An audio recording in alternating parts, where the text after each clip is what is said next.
Tonight we'll be looking at American history in a way that some of you may never have heard it told before. And we're going to start with one of the most tragic events in American history, Japanese attack on Pearl Harbor, December the 7th, 1941. About 2,000 Americans dead, 18 ships, including 8 battleships, sunk or heavily damaged, about 200 planes destroyed on the ground, many more damaged. Very tragic day for America. Now, here's a question for you. What question do you think Americans were asking the day after Pearl Harbor, besides what's going to happen next? What question do you think Americans were asking the next day?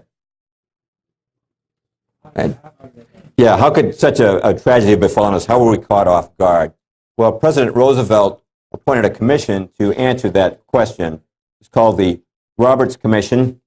And the Roberts Commission could be called very Washington-friendly. Supreme Court Justice Owen Roberts, who headed it, was very close to Roosevelt, and retired Admiral Joseph Reeves had been given a job in Lend-Lease by Roosevelt. The 2 Army generals on the commission, one was on the personal staff of General George Marshall, the Army Chief of Staff, was chosen as a recommendation. The other was his close personal friend. Well, the commission conducted 19 days of hearings, 3 in Washington and 16 in Hawaii. And at the conclusion, they issued an official report in which they said that Washington, prior to Pearl Harbor, had discharged its duties in an exemplary manner.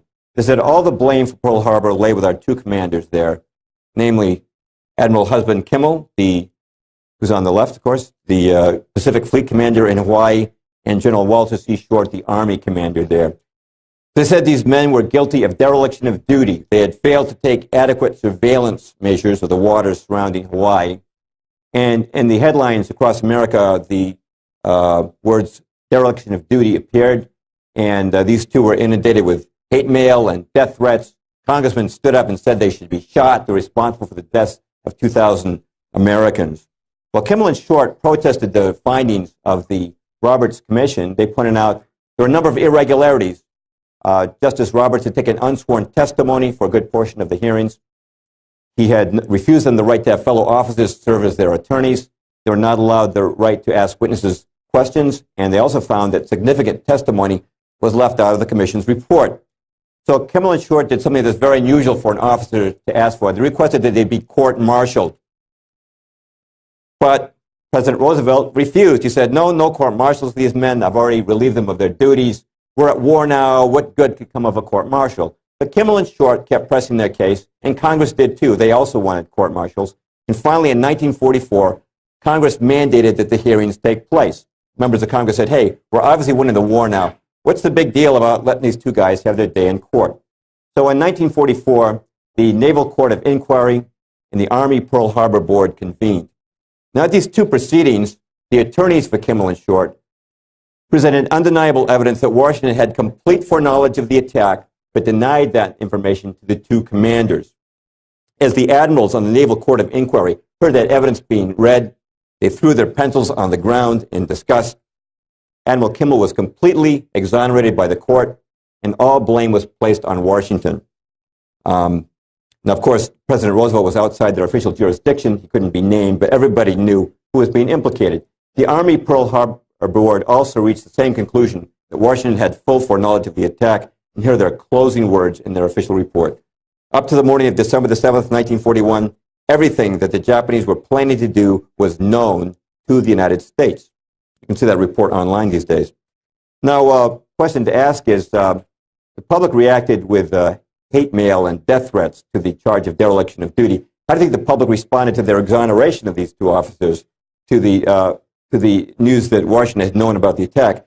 And the answer is, the public didn't respond because the public didn't know. President Roosevelt ordered that the results be quashed and held top secret in the interest of securing the war effort. However, after World War II, a number of forthright authors attempted to bring the truth to the public's attention. For example, in the 1950s, this book came out, The Final Secret of Pearl Harbor, subtitled The Washington Contribution by Rear Admiral Robert Theobald, who was in Pearl Harbor on the day of the attack, commanding destroyers. There are several books like this. You know what? They didn't get media attention. They didn't get reviews in Time Magazine or the New York Times, and were generally ignored. So most people didn't know these books were even out there. But a real breakthrough came in 1982 when John Toland, the Dean of World War II Historians, Pulitzer Prize winner, undisputed historian, published this book called Infamy, Pearl Harbor and its aftermath, because at this point, a great many witnesses had come forward who had not come forward at the time of the court-martial. Now, following the publication of Toland's book, I was asked to do a cover story. This is back in 1986 for the New American on Pearl Harbor, summarizing what Toland and other writers had said. And then in 1989, the BBC produced this documentary, Sacrifice at Pearl Harbor, which you can buy online. And the BBC's documentary repeated everything we'd said in the New American, and that's now been aired on the History Channel. Now, at this point, you might be wondering, wait a minute, Mr. Perloff, you're saying that Washington knew about the attack. Now, isn't that just sensationalism? What is the evidence for that? Well, Washington knew about the attack from several sources. One was the Purple Code, which is the name given to the code that Japan used to communicate with its embassies and major consulates around the world. It's a very complicated code, so complicated it had to be enciphered and deciphered by machine. The Japanese were convinced no one could break it. But in 1940, a talented group of American crypto analysts did break that code. So in 1941, when our relations with Japan were tense, we were reading Japan's messages on a same-day basis. Every message was translated within 24 hours, and every day those messages went to President Roosevelt, the Secretary of State, Cordell Hull, the Secretary of War, Henry Stimson, the Army Chief of Staff, George Marshall, and Harold Stark, of the U.S. Navy, the Chief of Naval Operations. Now, what did these messages reveal? They revealed that the Japanese had ordered their spies in Hawaii to start sending Tokyo the exact locations of our ships in dock in Pearl Harbor. Now, there's nothing unusual about spies watching ship movements, but when they want to know the exact locations of your ships in dock, the only implication is that your ships have been targeted. As Pearl Harbor Day approached, Tokyo requested that the frequency of these reports be stepped up. The Purple Code transcripts also revealed that the Japanese in Germany had told the Germans that war with the United States is about to break out. They revealed that the Japanese had told their consulates and their embassy here in the United States to start burning all of their secret documents and their code books. Why? As soon as the war started, the Japanese knew they were going to lose their diplomatic immunity. Now, I don't know if any of you saw a movie called Tora, Tora, Tora. In that movie, they showed the American Secretary of State, Cordell Hull, and that's the real Cordell Hull there. In the movie, the Japanese ambassador is given a declaration of war following the attack, and he reacts with utter shock and surprise. But in real life, Cordell Hull had already read the Japanese declaration of war the day before in his own office. He read his transcript of it that had been given to him by the crypto analysts, 13 parts of that 14-part message, as had President Roosevelt. Now, Washington also knew from a number of other sources. Joseph Grew, our ambassador to Japan, had told Roosevelt, based on information received from the Peruvian embassy in Tokyo, that if relations got worse with the U.S., Japan planned to attack Pearl Harbor with all its strength and with all its might. J. Edgar Hoover, according to eyewitness testimony, also informed the president, based on information received from a Yugoslavian double agent named Dusko Popov, who you can see interviewed on the BBC documentary I mentioned before. Popov was working for both us and the Germans, but his true loyalty was to us. It seems the Japanese had gone to the Germans to ask their advice on how to approach the attack on Pearl Harbor. Popov got that information to Hoover, who gave it to FDR, the president. Brigadier General Elliot Thorpe was a U.S. military observer in Java, which was at that time under the control of the Dutch. Now, the Dutch had also broken Japan's diplomatic codes, had learned of the Pearl Harbor attack, and warned General Thorpe. General Thorpe thought this was so serious, he sent a total of 4 warnings to Washington until finally General Marshall's office told him, send no further warnings concerning Pearl Harbor. You can see General Thorpe interviewed on the BBC documentary, Sacrifice at Pearl Harbor. Colonel F.G.L. Weigerman was the Dutch military attaché in Washington. He has testified that he personally warned General Marshall of the attack. And Senator Guy Gillette and Congressman Martin Dies both independently received warnings of the attack. Both men later stated they had told President Roosevelt about the warnings they'd received, and in both cases he told them to just leave the information in his hands, the president's hands, and not to share it with anyone else. Now, in 2001, Disney released this movie, Pearl Harbor, starring Ben Affleck. It's a very standard rendering of the attack. FDR portrayed as a great hero. He's totally surprised.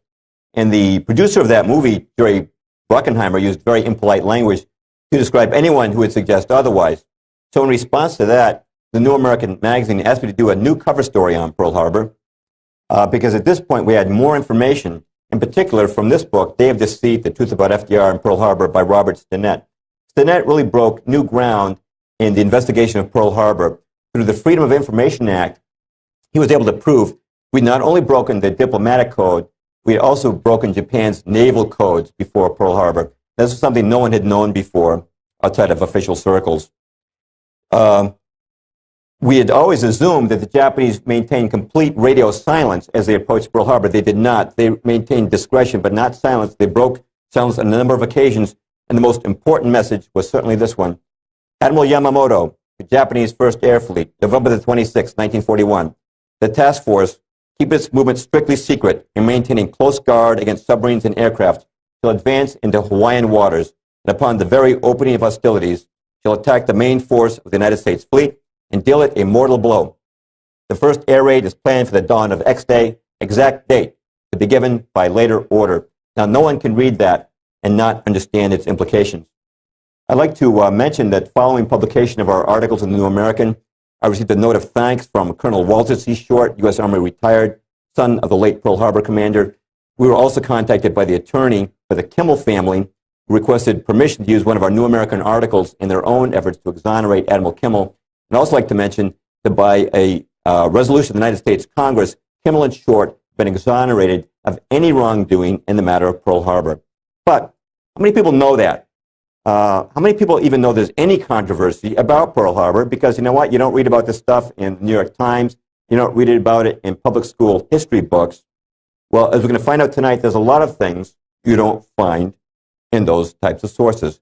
Let's go back to World War I now. Now, what got us into World War I? If you asked an historian, they'd give a number of different provocations, the Zimmerman note, but probably the incident that was most inflammatory to the public was the sinking of the Lusitania.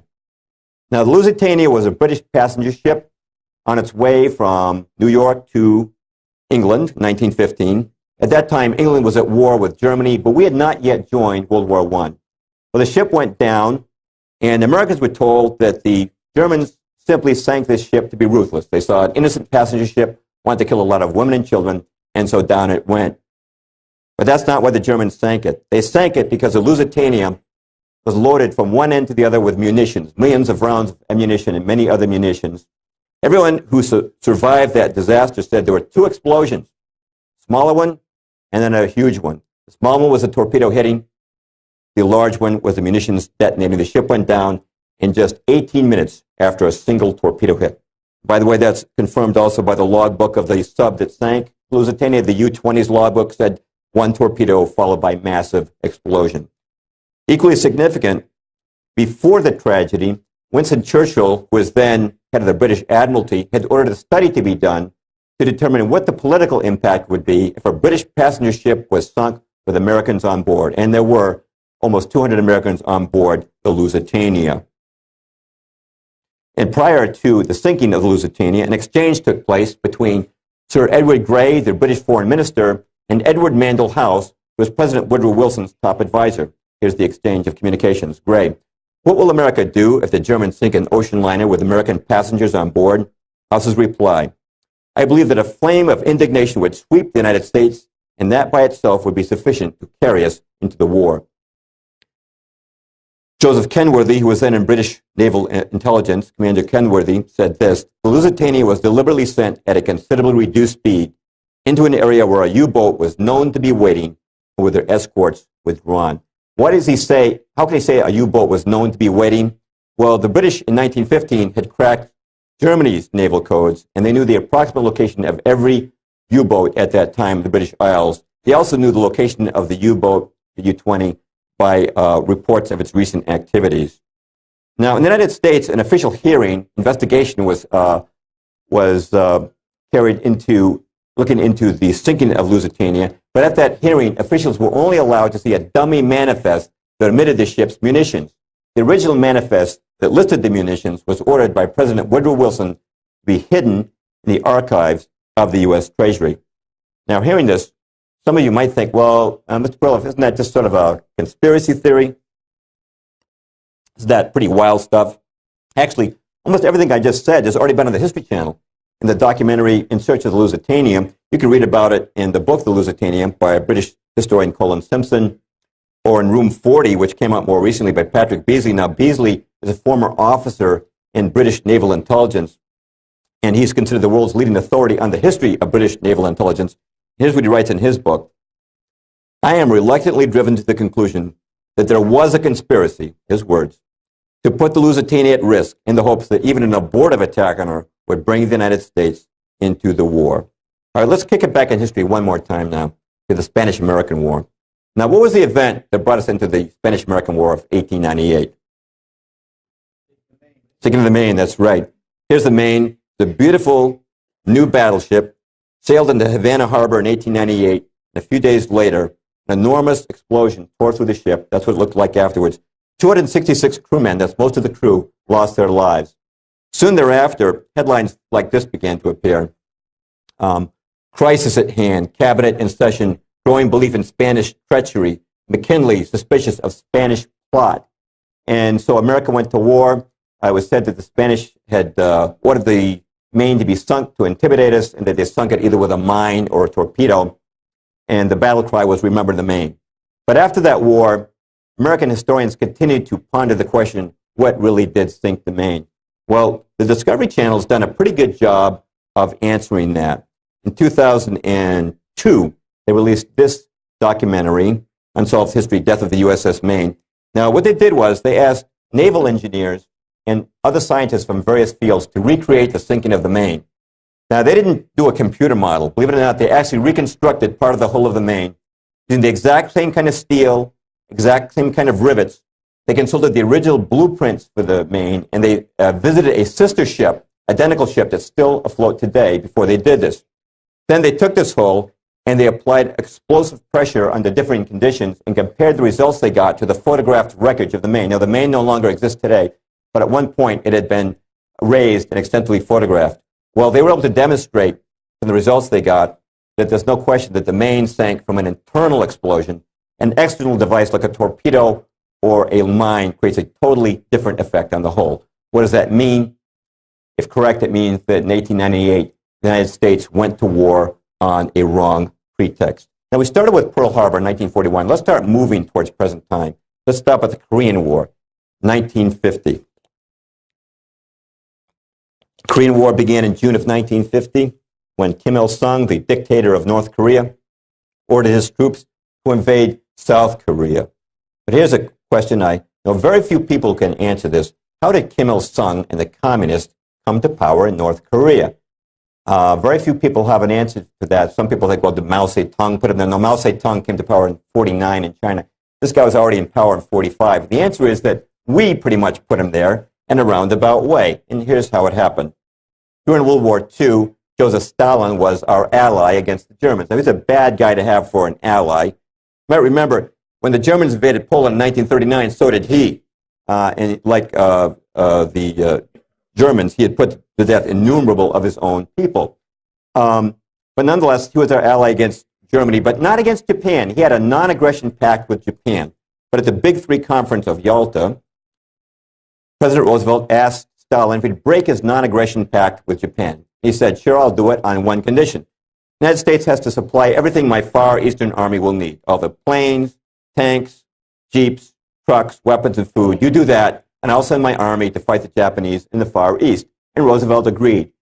And 100 American ships that were supposed to deliver supplies to U.S. GIs in the Pacific were diverted to the Soviet Union. Now, this has to go down as one of the worst foreign policy moves of all time. When does Stalin move into China to, quote-unquote, fight the Japanese? After we've already dropped the atom bomb on Hiroshima. The Japanese surrender less than a week away. There's no need to have Stalin come into that theater of the war. But there he goes, and he captures the Japanese surrendered munitions without having to fight for them, and he turns those, as well as American Lend-Lease supplies, over to Mao Zedong for the overthrow of the nationalist government. But what about Korea? We're talking about Korea. Well, Korea until now has been a protectorate of Japan, a colony of Japan. What to do with it after the war? Well, as we'll see tonight, America's most influential journal of foreign policy is called Foreign Affairs. In 1944, Foreign Affairs ran an article called Korea in the Post-War World. What they proposed was that after the war, Korea should be divided into a trusteeship. This same deal, you recall, was given to Germany after the war. Germany was divided into East and West, right? We and the Allies got the West, and the Russians got the East. Foreign Affairs proposed the same deal for Korea. They said that after the war, we should take over the South, and our noble co-victors in the Pacific, the Soviets, should get control of the North. Well, that proposal was put to Stalin by Harry Truman at the Potsdam Conference, and naturally he accepted. But I want to stress, this is an American idea. This is an American idea. Now, some people I like to become my own critic once in a while, might say something like this. Now, Mr. Perloff, look, sir, you have to understand, the guys who make our foreign policy are just good Joes like you and me. But sometimes they make mistakes, like all good Joes. Mr. Perloff, have you ever made a mistake? You have? Oh, what a surprise. So do the guys who make our foreign policy. Look, yeah, we'll score you a point on the fact that it wasn't a good idea to let Stalin take charge of North Korea, okay? But you don't have to get all paranoid about it, you know? Look, it's easy for you to pass judgment on this stuff 60 years after the fact, but those guys were working with the information they had at that time. The fact of the matter is, Mr. Perloff, there's no sinister conspiracy here, okay? The fact of the matter is that what happened in Korea can be very simply explained by the fact that accidents do happen. The guys made a boo-boo, that's all. All right, well, before we dismiss this as a boo-boo, I want to point out that this little boo-boo cost over 50,000 American soldiers their lives in the Korean War, and over 1.1 million Koreans. That's how many died in the Korean War. To say nothing of the untold suffering. I knew this was going to come up and hit me in the face. Told you that duct tape wouldn't hold. To say nothing of the untold suffering of the North Korean people. Now, before we dismiss this as a blunder, I want to quote somebody who did not think it was a blunder, and that's James Forrestal, who was Truman's Secretary of Defense. Forrestal noted that there were certain diplomats who were making decision after decision after decision that harmed the United States and benefited the Soviet Union. And he said, you know what? That can't be a mistake. Here's his actual quote. He said, consistency has never been a mark of stupidity. If the diplomats who have mishandled our relations with Russia were merely stupid, they would occasionally make a mistake in our favor. By the way, some of you guys know, how did James Forrestal die? Yeah, May the 22nd, 1949, he fell to his death from a window on the 16th floor of Bethesda Naval Hospital. Now, there's some people who have an explanation for that, too. Accidents do happen. Hey, it probably just slipped on a banana peel and took a header out the window. Happens every day. No, if you want to do an interesting study, go on the internet and start looking into the death of James Forrestal, which was no accident. But let's go on now to the Vietnam War. Now, what was the name of the resolution that authorized, the congressional resolution that authorized President Johnson to intervene? That's right, the Tonkin Gulf Resolution, 1964, which was supposed to be a response to an alleged attack on the U.S. Navy by North Vietnamese torpedo boats in the Gulf of Tonkin on August the 4th, 1964. Personally, if I'm in a torpedo boat, I don't think I'm going to try and attack the U.S. Navy. But one man who was there was this man, James Stockdale. Admiral Stockdale, recipient of the Congressional Medal of Honor, was a Navy pilot stationed in the Tonkin Gulf and flew to the scene at the time of the alleged attack. Eventually, he was shot down, and he spent several years in a communist concentration camp, returned to America, and eventually wrote his memoirs called In Love and War. I'm going to quote from his book, what he witnessed on the day of the alleged Tonkin Gulf attack. This quote's just a little too long to put up on the screen, so bear with me. I'm going to pick it up from Stockdale's return to the aircraft carrier Ticonderoga. Wheeling into the ready room I had hurriedly left 3 hours before, I came face to face with about 10 assorted ship's company, air group, and staff intelligence officers, all with sheepish grins on their faces. The mood of the group was informal and mirthful. Obviously, they had some big joke to tell me. What the hell's been going on out there? They laughingly asked. Damned if I know, I said. It's really a flap.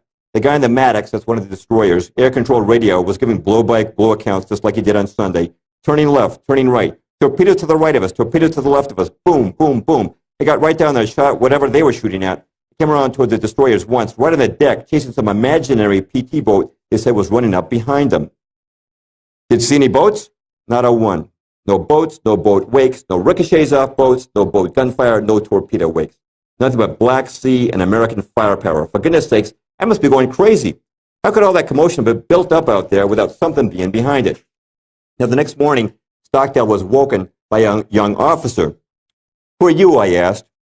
I'm the junior officer of the deck, sir. The captain sent me down to wake you. We got a message from Washington telling us to prepare to launch strikes against the beach, sir.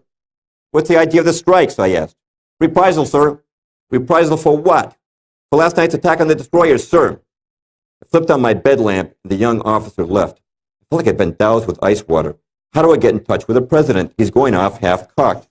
The fact that a war was being conceived out here in the humid muck of the Tonkin Gulf didn't bother me so much. But for the long pole, it seemed to me important that the grounds for ending war be legitimate. After there was a bad portent, we seemed to be under the control of a mindless Washington bureaucracy, vain enough to pick their own legitimacies, regardless of evidence.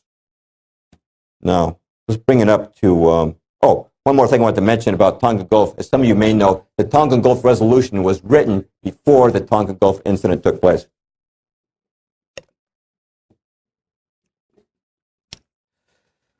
All right, war in Iraq. I just want to mention something here that I have friends who are in Iraq or have fought there, and Ed, who opened us tonight up here, has a son who's serving as an officer right now in Iraq. And I know this is a controversial war. I just want to assure you that none of us here are speaking critically out of unpatriotic motives who regard patriotism as a virtue. I just want to say one thing about the war in Iraq, which is today we're being told we're in Iraq to bring freedom and democracy to the Iraqi people. That's not what we were told before the war began. We were told it was all about weapons of mass destruction. You recall that Colin Powell went before the UN and said he had absolute proof of these weapons of mass destruction. And here's what he said. He said, my colleagues, every statement I make today is backed up by sources, solid sources. These are not assertions. We were giving you our facts and conclusions based on solid intelligence. And President Bush told the American people, Saddam Hussein and his weapons are a direct threat to this people, to this country, to our people, and to all free people. I will not leave the American people at the mercy of the Iraqi dictator and his weapons. And Tony Blair in Britain conjured up a picture for the English people of a mushroom-shaped cloud going up over London. He said this could happen on 45 minutes' notice. But as many of you know, David Kay, the chief U.S. weapons inspector, publicly stated that after long searching, no weapons of mass destruction could be found, and that it was his opinion that these weapons had not existed since the first Gulf War of '91. And Colin Powell has acknowledged the statements he made before the UN were based upon faulty intelligence. Now, there are people who say that those weapons must have been moved to Iran, and perhaps we should have a war and try to find them there. But here's what I want to point out. If you take a look at these 6 wars now, the Spanish-American, World War I, World War II, Korea, Vietnam, and Iraq, a pretty good case could be made. Their involvement in each one of these wars was based on some act of deception or some kind of false pretext, or to put it most charitably, a mistaken pretext. Now, I'm going to suggest there's another common denominator to these 6 wars, which is the same group of men who were behind all 6. Now, if I was a critic, I was hearing this for the first time, I would say, newsflash for you, Mr. Perloff, the guys behind the Spanish-American War will be kind of dead now, don't you think? So how could they be behind the war in Iraq? Well, the organization I'm talking about is an organization that lasts the generations. There's many like that, right? For example, Marx and Engels funded the Communist Party in 1848, yet more than 100 years later, long after Marx and Engels were dead, Mao Zedong took power with the communists in China. There's millions of Republicans in America today, but the founders who go back to the days of Lincoln are all dead. The Christian church goes back to millennia. The mafia, they say, goes back for centuries. I'm talking about an organization like that. As older members are dying off, younger ones are coming in. Well, what organization am I talking about? Well, back in 1970 when I was a hippie, and this is not me, but I used to hang out with guys just like that. It was very common back then to hear other hippies smoking a marijuana cigarette, and they'd say, hey man, you know, it's really the establishment that's running this country. They used to talk about the establishment, and hippies like to call themselves anti-establishment. And what did they mean by that? Well, what they meant was that there's a wealthy elite in this country that really calls the shots. You know what? I do agree with that. But I disagree with the hippies on their characterization of the establishment. They thought the establishment was conservative, anti-communist, patriotic, and mostly Christian. In other words, it's basically like the John Birch Society, only a lot richer. Now, I think a pretty good definition of the establishment was written by Edith Kermit Roosevelt. She was the granddaughter of Teddy Roosevelt and a syndicated columnist. Now, I think this description is kind of restrained, but it is a pretty good one coming from this source. She said, the word establishment is a general term for the power elite in international finance, business, and government, who wield most of the power regardless of who's in the White House. Most people are unaware of the existence of this legitimate mafia, yet the power of the establishment makes itself felt from the professor who seeks a foundation grant to the candidate for a cabinet post or a State Department job. It affects the nation's policies in almost every area.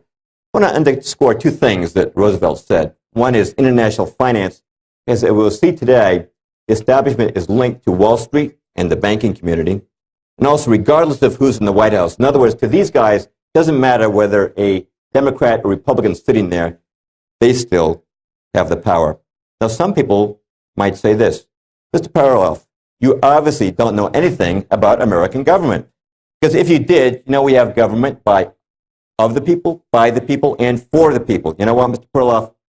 We, the voters, we've got all the power. Look, we're the ones who put these guys in office, right? So we get the government that we deserve. And obviously, any policy our government undertakes must be mandated by us because we are the ones who elect these leaders. And you know what, Mr. Perloff? If we don't like the job that our leaders are doing, all we've got to do is vote the rascals out at the next election. So see, Mr. Perloff, there's no sinister power behind the throne, okay? We, the people, the sovereign voters of America, we are the power behind the throne. You know, I agree that in principle, the people are supposed to have the power in this country, but I disagree that we're holding that power in fact. Now, the establishment knows we've got an electoral system, and they've figured ways around it. For one thing, they figure that through their influence within the major mass media and the two major parties, they can pretty much predetermine who will get nominated for president. Now, elections are not my focus tonight, but I just want to take one example of that just to back it up a little bit. 1976, Jimmy Carter was elected president. Here's a trivia question for you. 7 months before the Democratic National Convention, what percentage of registered Democrats favored Jimmy Carter for president? Anyone want to guess? Yeah, you're all very close. Yeah, it was less than 4%.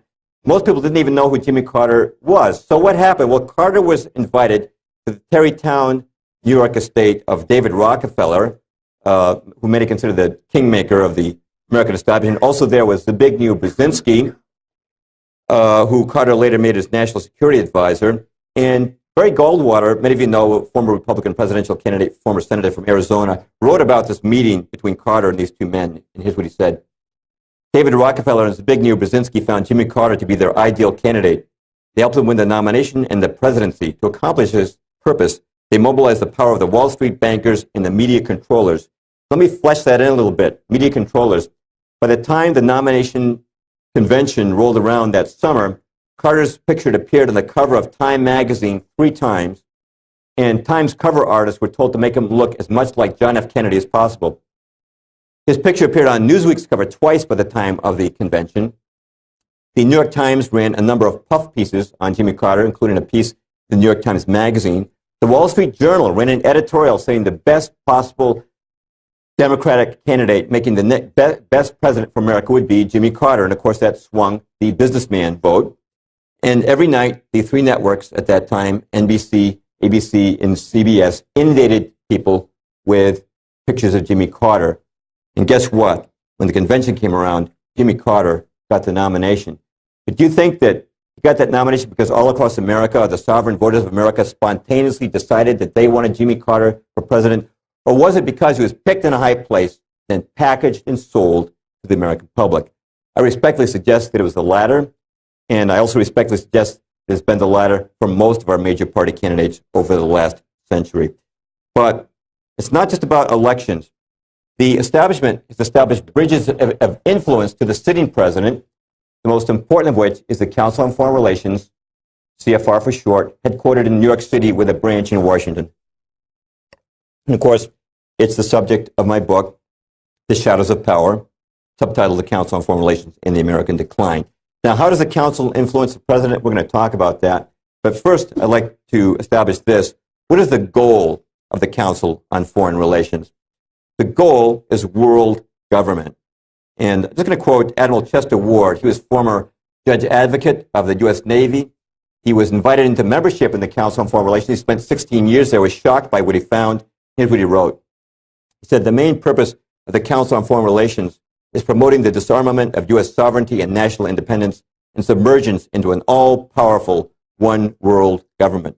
Well, from Boston, we have the Boston Herald up there. They even were bold enough to do an editorial against the Council on Foreign Relations, which they call them foreign policy fuzzy thinkers who worship world government. And in my book, The Shadows of Power, I have many quotes, both from the critics and from the Council itself, demonstrating that they advocate the establishment of a world government. By the way, what do we mean by that? What do we mean by world government? Well, today, Brazil is run by the Brazilian government, right? And the Japanese government runs Japan. A world government would be a single government ruling the entire globe. Now, some people would think, come on, Mr. Perloff, that's never going to happen in a million years. We know it's happening right now in Europe, European Union. You know, at one time, countries like Spain and England were mighty empires. Now they're becoming little more than provinces in the European Union. Their legislatures each year increasingly serve just to ratify decisions made by the European Commission in Brussels. And as you know, they're consolidating their currencies into the euro. They're consolidating their militaries. They say they're going to have a European Pentagon. They have European Constitution. Europe right now is a model of global government on a regional scale. As we'll see tonight, the same thing is planned for North America. Now, the Journal of Foreign Policy for the Council of Foreign Relations is called Foreign Affairs. And I read every issue, well, I went through every issue before writing The Shadows of Power, going back to its original publication date of 1922, and I found many calls for world government. For example, in the first year of publication, 1922, we read this: obviously, there's going to be no peace or prosperity for mankind so long as it remains divided into 50 or 60 independent states. The real problem today is that of world government. Let me underscore something that was said here. I found that these guys constantly use the words peace and prosperity to describe what world government will bring us.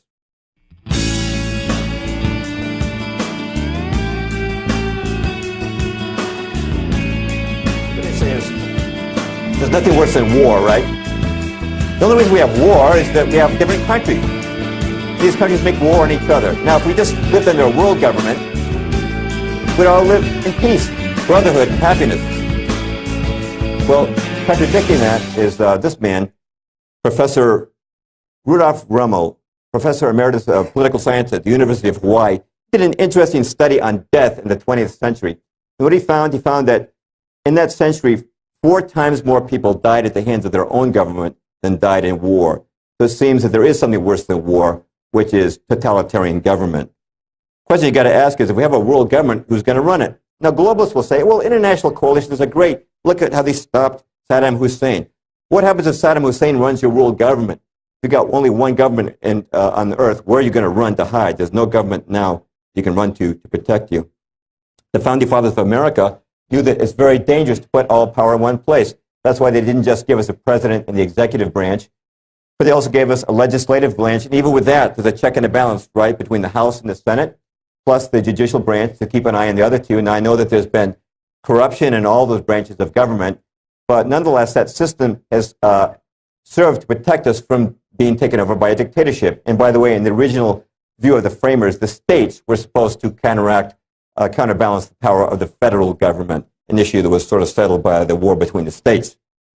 James Madison, our 4th president, said this: the accumulation of all power in the same hands may be pronounced the very definition of tyranny.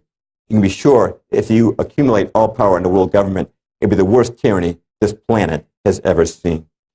All right, well, what about this Council on Foreign Relations? How did it get started? It traces its roots back to the Paris Peace Conference of 1919, which was settling the aftermath of World War I. And President Woodrow Wilson, who's on the right there, went to that conference, and always at his side was his top advisor, Edward Mandell House. Colonel House, not a real colonel, that was an honorary title given to him, was known as a front man for Wall Street and the banking community. He had an office right in the White House. It could well accurately be said he was Wilson's controller. House's official biographer, Charles Seymour, called him the unseen guardian angel of the Federal Reserve Act. Now, I'm going to be talking to you folks for a little while about banking and financial institutions. It might seem like I've pulled a switch on you. You may say, Mr. Perloff, you started talking about foreign policy and war, and now you're talking about banking. Why the switch? Well, as we're going to see, the financial establishment is inextricably tied to the foreign policy establishment. You can't understand one without understanding the other. So bear with me, and the relationship will soon become apparent. By the way, it's not surprising that a plan for world control would be tied to financial centers. What do we say buys the most influence in this world? Humanly speaking, we say money makes the world go round, right? And we want to know who's behind something. What do we say? We say, follow the money. Well, that's what we're going to do now, is follow the money and see who's behind the Council on Foreign Relations. Speaking of money, I'm sure you've noticed we've got inflation in this country. I was looking at price levels in 1962 the other day.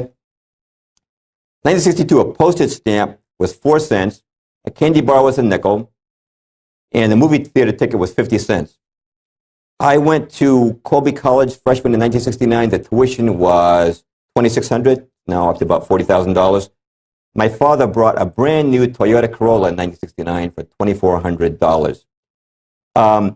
The dollar's lost more than 95% of its value since 1913. And it looks like it's inevitable we're going to have inflation, We're told it's inevitable as death and taxes. It does look that way. Every year for the last 50 years, we've had inflation, not deflation. That's true. If you look at the Consumer Price Index, the CPI, every year we've had inflation, not deflation. So it looks inevitable, but it's not. By the way, how does the establishment try to explain inflation?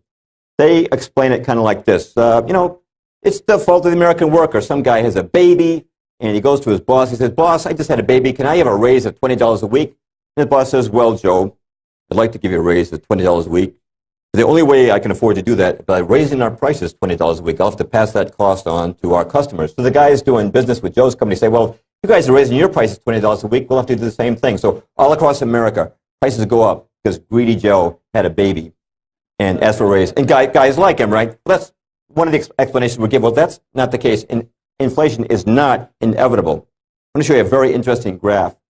These are price levels in America going back to 1665. And I want you to notice that for the first 250 years of our history, we had no net inflation.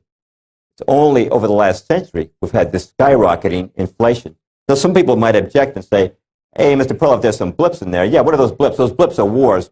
The first one is the Revolutionary War. The second one is War of 1812. The third one is the Civil War.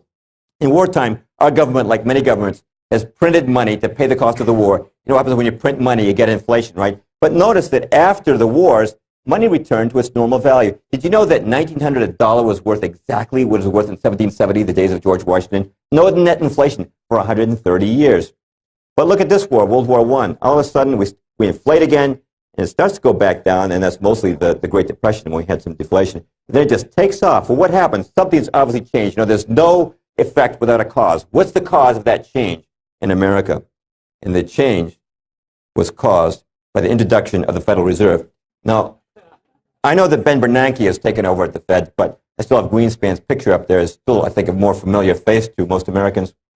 Now, the Fed chairman has been called the economic czar of America. Why? Because he sets interest rates in this country. By doing that, he and the board, I should say, set the interest rates. By doing that, they also set the tenor of the stock market. If interest rates are really high, CDs start to look attractive, money starts flowing out of the stock market. Or conversely, if interest rates are low, money tends to move into the stock market, pushing stock prices higher. And, mutual fund managers are always listening when the Fed chairman speaks very nervously with their thumbs on the buy and sell buttons, hoping to get some hint of the direction that interest rates are going to take. Now, how did the Federal Reserve get started? Most people would say, I have no clue. Must have been some act of our government, right? Yes, it was the Federal Reserve Act, 1913. But who introduced the original legislation for the central bank? It was this man, Senator Nelson Aldrich. Now, you might not have heard of Senator Aldrich, but I bet you've heard of this man, Nelson Rockefeller, who was vice president under Ford, governor of New York for a long time, a billionaire, one of the richest men of the world. His full name was Nelson Aldrich Rockefeller. It was named for his grandfather, Nelson Aldrich. The Rockefellers and the Aldriches intermarried. Aldrich's son, Winston Aldrich, became president of the National City Bank, owned by the Rockefellers.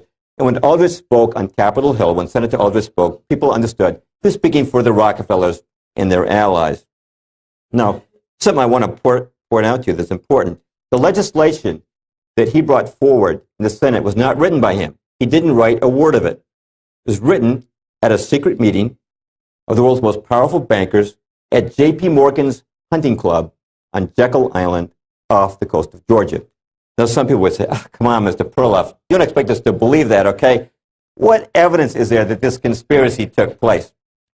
Okay, well, it's well documented now. Actually, the first man to write it up was actually B.C. Forbes, the founder of Forbes magazine. And one of the men who was there later wrote about it in his memoirs. That's Frank Vanderlip, who was a president of National City Bank. You've all heard of Citibank. It used to be called National City Bank, owned by the Rockefellers, and Vanderlip was his president. And here's what he said in his memoirs. There was an occasion near the close of 1910 when I was as secretive, indeed as furtive as any conspirator.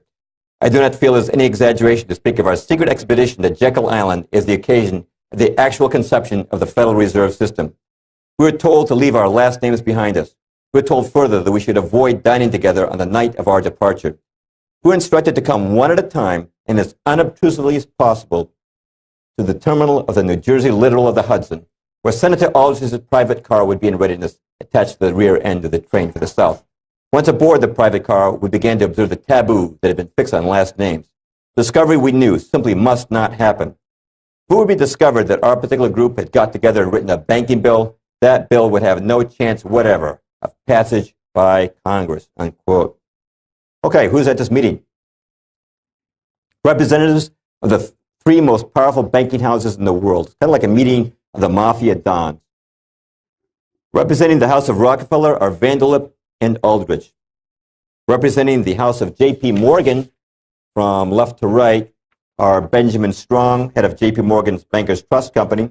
In the middle is Henry Davison, senior partner in J.P. Morgan and Company. And on the right is Charles Norton of the First National Bank, also owned by Morgan.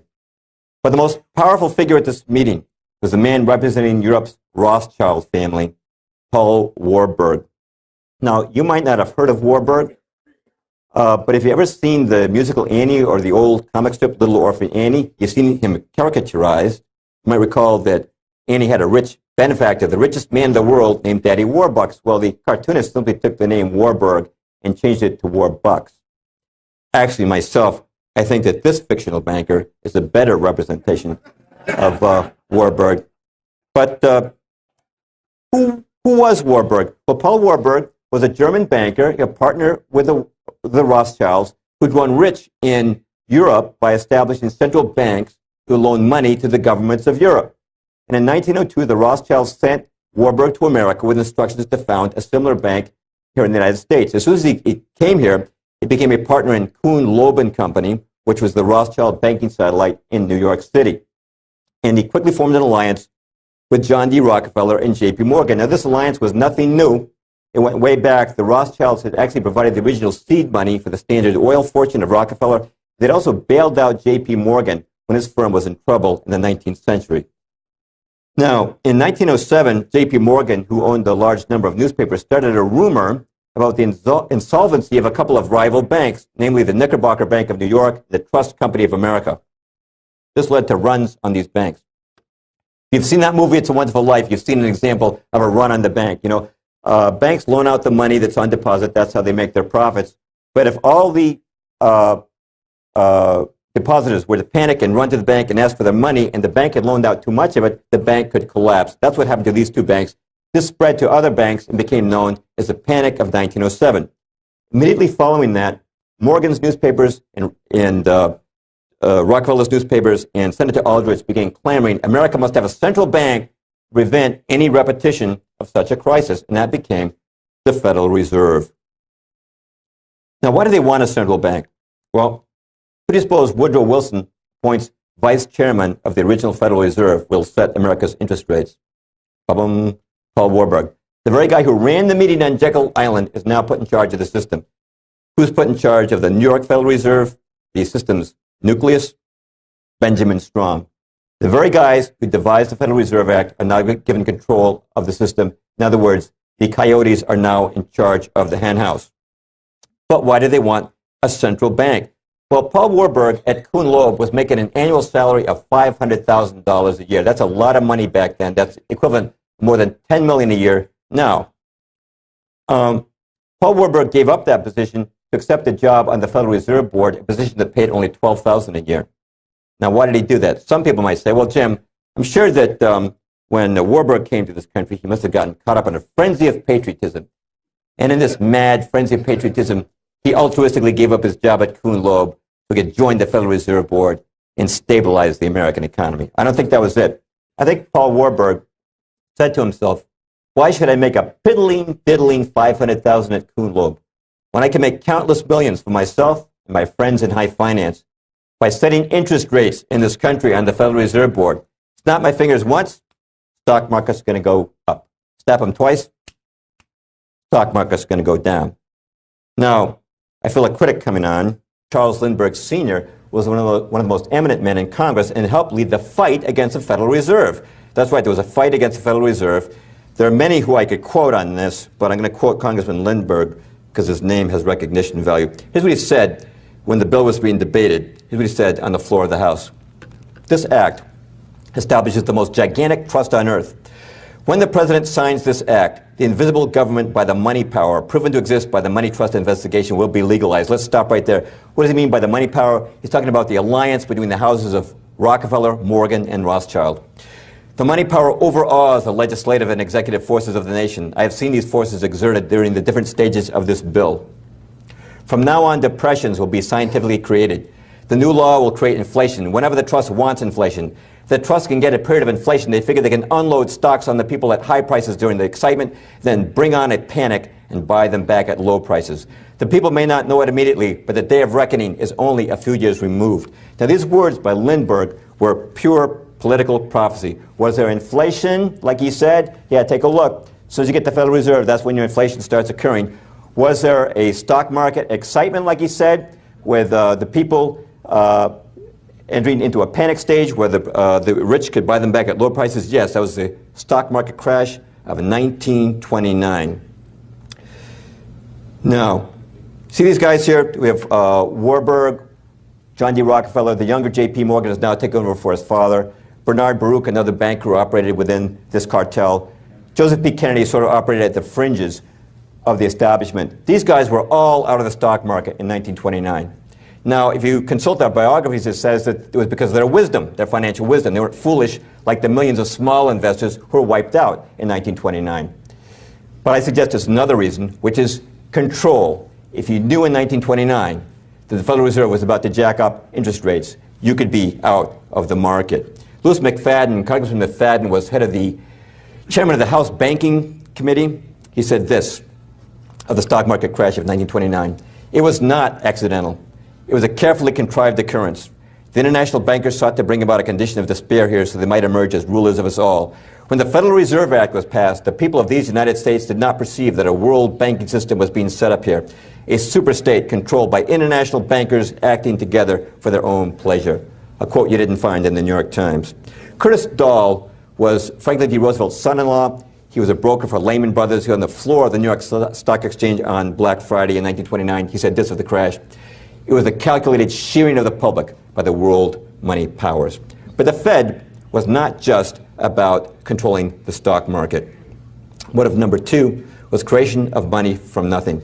Now, there's a book that really details this well. I recommend it to you very strongly.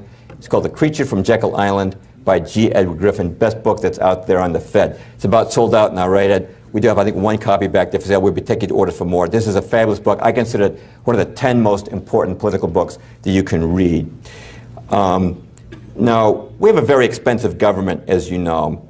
In fact, over the last 5 years, the average federal deficit has been over $300 billion a year, which means that on a given day, our government spends about $1 billion more than it takes in. Now, how does our government take in money? Through taxes, right, collecting taxes, and also through sale of bonds. Actually, bonds are kind of a lousy way to fund the government because it's just money that the government borrows and has to repay later, plus interest. Nonetheless, if you take all the money from taxes and bonds, it still isn't enough to meet the federal budget. So how does the government get away with that? I mean, how can they keep paying defense contractors and Medicare recipients and welfare recipients when they're not taking in the money? Where do they get the money from? They get it from the Fed. I'm going to loosely borrow an illustration given by Mr. Griffin in his book. Let's say that the federal government is short $1 billion it needs to pay the salaries of the employees of the federal government. Here's what they do. Congress sends a representative of the Treasury over to the Fed building, which is on the right. And at the Fed, an officer literally writes out a check for $1 billion to the U.S. Treasury. Now, we want to point out here is this is not based on any assets that the Fed holds. No assets are being withdrawn from the Fed. It's fiat money. It's money created from nothing. Now, if you or I did that, we wrote a check with nothing to back it up, we'd go to jail. But the Fed can do it. It's legal. They call it monetizing the debt. Now, some people would say, well, Mr. Perloff, that helps our government meet its obligations. How did that ever help the bankers? Well, for one thing, by creating money from nothing, they gave the U.S. government a license to spend money on wars and other policies that the establishment wanted them to undertake without limit. And of course, corporations like your modern Bechtel and Halliburton could now become the recipients of great government largesse when the government could create money from nothing. But it also benefited the bankers directly. These guys who sat at Jekyll Island were no stooges. They understood what they were doing. They knew this. What are the employees of the federal government going to do with that $1 billion in salary that's just been created from nothing? They're going to go deposit it in their banks. You've just created $1 billion in bank deposits for nothing. How does a banker make his money? By loaning out the money on deposit. The more that's on deposit, the more he can loan out and the richer he can get. By the way, that $1 billion actually becomes $10 billion because under the Federal Reserve's rules, a bank needs to have only $1 on deposit for every 10 that it loans out. What did that mean for the bankers? It meant big-time profits. What did it mean for us? It meant inflation. No inflation prior to the Fed. Now, this is a woman in Germany in the 1920s. She's using money in her stove as fuel. You probably heard the great German inflation of the 1920s. To pay off their war debt, the Germans printed massive amounts of money. It was so bad, the inflation, that it took 200 million marks just to buy a loaf of bread. And people used to walk down the street with their money in a wheelbarrow. Well, when the Fed creates money from nothing, it's doing the same thing. Now, that's not as bad as in Germany in the 1920s, but they're doing the same thing. And they don't even have to print the money nowadays. They just create it electronically. How can you fight a war in Iraq and not raise taxes? You inflate the currency. Now, I should mention that politicians love this system. You know why? They know if you raise taxes, that's a kiss of death at election time. But if you fund the government by simply creating more money, who do we blame? Do we blame the government or the Fed? No, we blame the grocery store. Why are you raising prices again? We blame the, college tuition is going up. We blame the college. We never look at the actual source, which is the government. But the bankers had a problem. Okay, we're creating billions of dollars from nothing. But to be profitable, those deposits have to be loaned to somebody. Now, who do you suppose they wanted to loan that money to? They were creating from nothing. Think they wanted to loan it to a guy like me? No. For one thing, I don't borrow that much. Also, my business might go belly up. They wanted to loan it to one particular individual. You know who it was? This man right here. That's right. They wanted to take the money they created from nothing by the Fed and loan it right back to Uncle Sam, which brings us to reason number 3 for the Fed.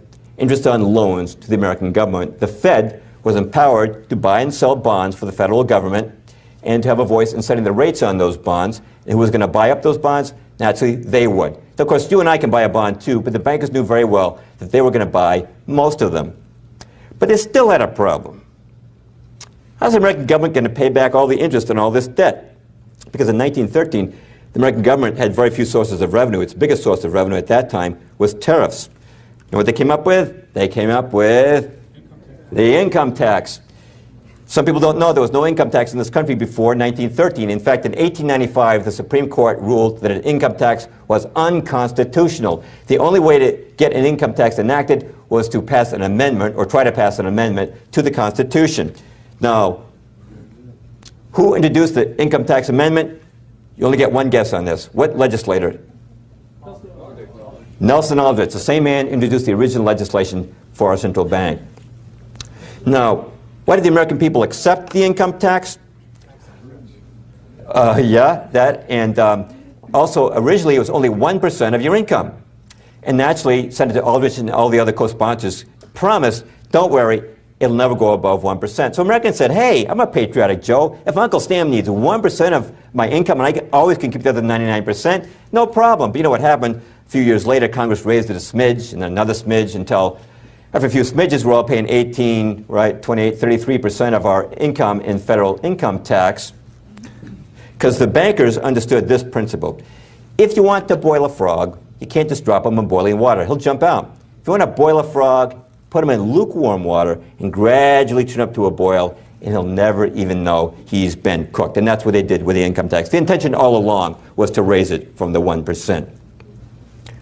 Now, some people would say this, Jim, that's foolish. The rich wouldn't want an income tax. The income tax soaks the rich. Well, it's true. If you know a guy who's making $100,000 or $200,000 a year, that guy probably pays a lot of tax, but not these guys.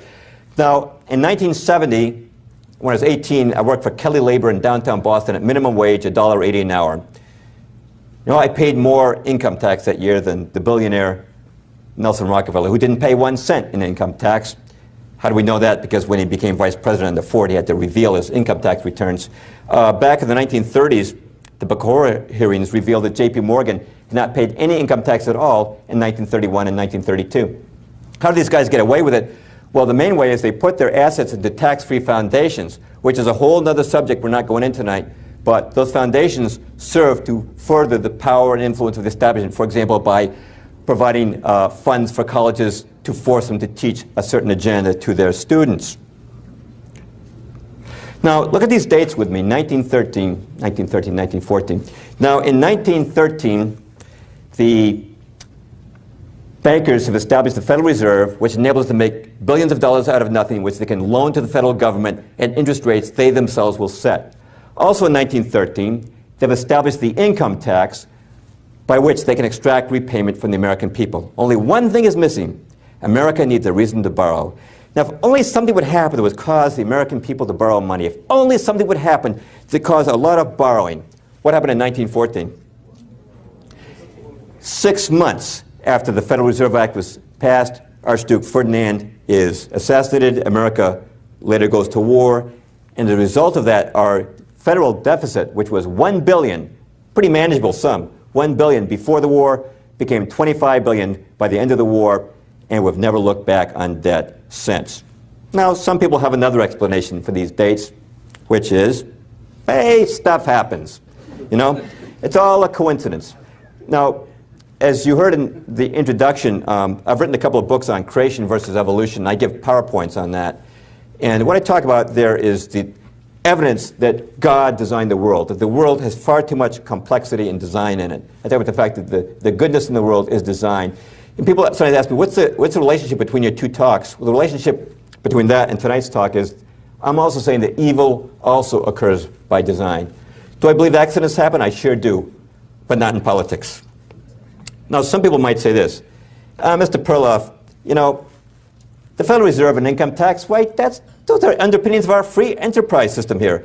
There is American as mom, apple pie, baseball, and the American flag. Mr. Perloff, to criticize these things, you sound like a darn communist. Well, if you think that, you need to read the Communist Manifesto, because in that book, Karl Marx laid out 10 steps necessary to create a communist totalitarian state. Step 2 was a heavy progressive or graduated income tax. And step 5 was centralization of credit in the hands of the state by means of a national bank with state capital and an exclusive monopoly. So in 1913, we actually enacted 2 of Marx's precepts for the establishment of a communist state. This is not part of free enterprise. The Founding Fathers never intended for you to have an income tax. It was not in the Constitution.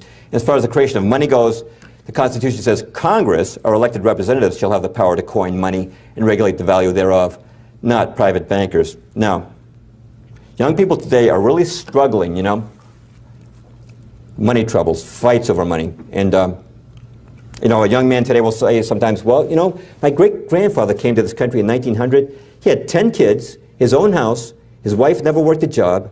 How did he do it? You know, me and Mindy, we got 1 kid, 2 jobs, we can barely make the rent. Well, when great-grandpa came here, there was no income tax. Now, people today are spending about half their income, workers that is, on tax. It's true when you take your income tax, federal income tax, state income tax, Social Security tax, real estate tax, sales tax, excise tax, all the other taxes, you're spending about half your earnings on taxes. Now, does it make sense that if you lose half your money to taxes, you'll need 2 jobs now to make up the difference?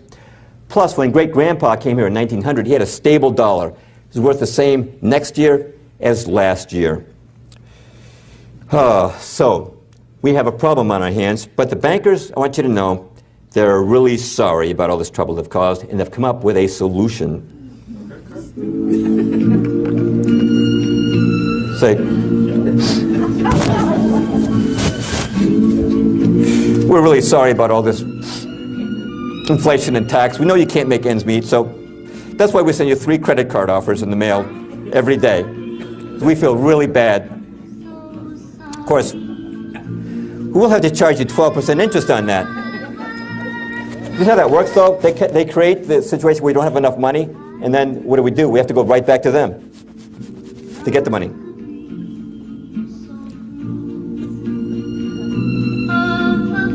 Good voice, that Greenspan. Well, when the Federal Reserve was being planned on Jekyll Island in 1910, the president at that time was William Howard Taft. And Taft was opposed to the Aldrich plan for a central bank. For that reason, the bankers decided to get rid of him. And the man they chose to replace him was Woodrow Wilson. Now, Wilson, prior to running, met with Bernard Baruch, who was part of the cartel, and he promised Baruch he would do 4 things if he was made president. He would lend an ear to advice on who should occupy his cabinet. He would support a central bank. He would support an income tax, and lend an ear to advice if a war broke out in Europe. Now, the problem was how to get this stiff-looking professor from Princeton elected over the very popular incumbent William Howard Taft. The strategy they used was to split the Republican vote. J.P. Morgan and Company put money on the former Republican President Teddy Roosevelt, who ran what was called the Bull Moose, the short-lived Bull Moose ticket. And Republicans split their votes between Taft and Roosevelt, and Wilson got elected with only 42% of the vote. Watch the career of Woodrow Wilson take off after the establishment gets behind him. In 1910, he's a political unknown, president of Princeton, no political experience. 1911, with establishment behind him, he's elected governor of New Jersey. You have to give this guy a little political experience before we can run him for president. 1912, with the full power of the media, which in those days meant newspapers behind him, Wilson's elected president. In 1913, the Federal Reserve and income tax become reality, his first year in office. 1914, World War I begins. 1915, the Lusitania goes down. Wilson hides the manifest, if you remember that. 1916, Wilson is reelected on the campaign slogan, "He kept us out of war." But as soon as he's reelected, he moves to get a congressional declaration of war, which he achieves in 1917. In 1918, the Germans surrender, America's entry into the war having turned the balance of power against them. And in 1919, the Paris Peace Conference convenes to settle the aftermath of the war. Who does Wilson appoint to head the U.S. delegation to the Paris Peace Conference? Paul Warburg. According to Wilson, only Warburg is qualified to run the Fed or to represent America at the Paris Peace Conference. Who does Wilson appoint to be his economic advisor at the conference? Bernard Baruch, the same man he made those pledges to before running. And always at his side, Edward Mandell House, the banker's front man. Now, Wilson's chief proposal, of course, at the Paris Peace Conference, the one he's most famous for, was the League of Nations. Many people think he originated that concept. He did not. It originated with House, who we see here at the Paris Peace Conference, and the bankers. Ray Stannard Banker was Woodrow Wilson's official biographer. He said this: practically nothing, not a single idea in the covenant of the League was original with the president. Charles Seymour, who was House's official biographer, said, Wilson approved the House draft almost in its entirety, and his own rewriting of it was practically confined to phraseology. Now, what were the bankers after? They were after a world government. Now, some people might say, Mr. Perloff, you said at the outset these establishment guys wanted an all-powerful world government. I got news for you. The League of Nations was not all-powerful, man. It was very weak. That's right, because the bankers understood a principle. If you want to boil a frog, you got to put him in lukewarm water, and he'll never know he's been boiled. You start with a weak world government, because in 1919, there's no way the sovereign nations of the world would have put up with an all-powerful world government. But how did America react to the Versailles Treaty that created the League of Nations? Well, the Founding Fathers, in their wisdom, had said that no president can make a treaty on his own. It has to be ratified by the Senate. The Senate did not approve of Wilson's idea of the League of Nations, and they refused to ratify the Versailles Treaty, so he didn't enter the League. How do the bankers respond? They're still in Paris. They are ripped when they find out that America's not going to join the League. So they held a series of meetings hosted by Edward Mandell House, culminating with a dinner at the Majestic Hotel in Paris. And at this last dinner, they resolved to form a new organization in the United States that would so change the climate of opinion here that would enter the realm of world government. And that organization, the Council on Foreign Relations, incorporated in New York City, 2 years later. Now then, if you look at the original membership roster of the council, you'll find something interesting. Almost every man on it was either a banker or an attorney for J.P. Morgan and Company. For example, the founding president was John W. Davis, who was Morgan's personal attorney. The founding vice president was Paul Cravath, attorney for J.P. Morgan and Company. The founding chairman was Russell Leffingwell, partner in J.P. Morgan and Company. Now, don't you think it's kind of odd that a foreign policy association should comprise solely bankers and lawyers working for J.P. Morgan? Well, they thought it looked a little funny, too. So they decided to add a few college professors to the ranks. But guess what? The professors all came from universities indebted to J.P. Morgan and Company for large endowments. They're all screened, and they're all men that they knew they could count upon to attend meetings of the council and return to their campuses and tell their students that if America were truly civilized, she would join the League of Nations. Now, eventually, the Rockefellers brought in their people, and David Rockefeller was the chairman for many, many years, is still the honorary chairman of the council. Now, how does the council influence American foreign policy? One way is through its books. It's many books on foreign policy, which are generally, you can count on them getting good reviews in the New York Times book review section. Also through its journal, Foreign Affairs. Now, most people never heard of Foreign Affairs, but you know what? Time magazine calls this the most influential journal in print. It's like the Bible of the State Department. It said that if you want to know what American foreign policy will be doing tomorrow, just read Foreign Affairs today. But the most important way, I'm sure, that the council influences American foreign policy is by directly supplying cabinet-level personnel for Washington. At the time I wrote The Shadows of Power, but that was 20 years ago, at that time, when Reagan was president, even at that time, 14 secretaries of state, 14 secretaries of the Treasury, and 11 defense secretaries had been recruited from the ranks of the council. You're not talking about a huge organization. In the days of Kennedy, only about 1,000 members. It is up to about 6,000 now. Bill Clinton picked 12 cabinet members from the council. Virtually every CIA director and Fed chairman has come from the council. If you want to know how the current candidates stack up, the Washington Post this year published a list of their top security and foreign policy advisors. For McClain, 18 out of 34 belong to the council. For Obama, 10 out of 23. And for Hillary, 14 out of 21. So if any one of them gets elected, you can expect you're not going to see too much change. Now, what foreign policy programs has the council actually created? I'm going to take 3 examples from right after World War II. What was the successor organization to the League of Nations? The United Nations. Now, what I was told in public school was this. My teacher said, well, boys and girls, here's how the UN got started. After World War II, all the nations of the world were really sick of war. So they decided to get together and form an organization that would stop war. That's not how it happened. It was started with a group called the Informal Agenda Group. It's a group of Council on Foreign Relations members. If that title sounds bland and innocuous, it's designed to be that way because they didn't want any snoopy congressmen prying into what they were doing. But they drew up the original plans for the UN. They called in 3 attorneys, all members of the CFR, who approved of it and said it would be constitutional. Then they had an audience with President Roosevelt, who also approved the plan and announced it to the public the very same day, and then made that the central priority of his post-war planning, establishment of the UN. And when the UN was founded in San Francisco in 1945, 47 of the American delegates were members of the council. It was a CFR show all the way.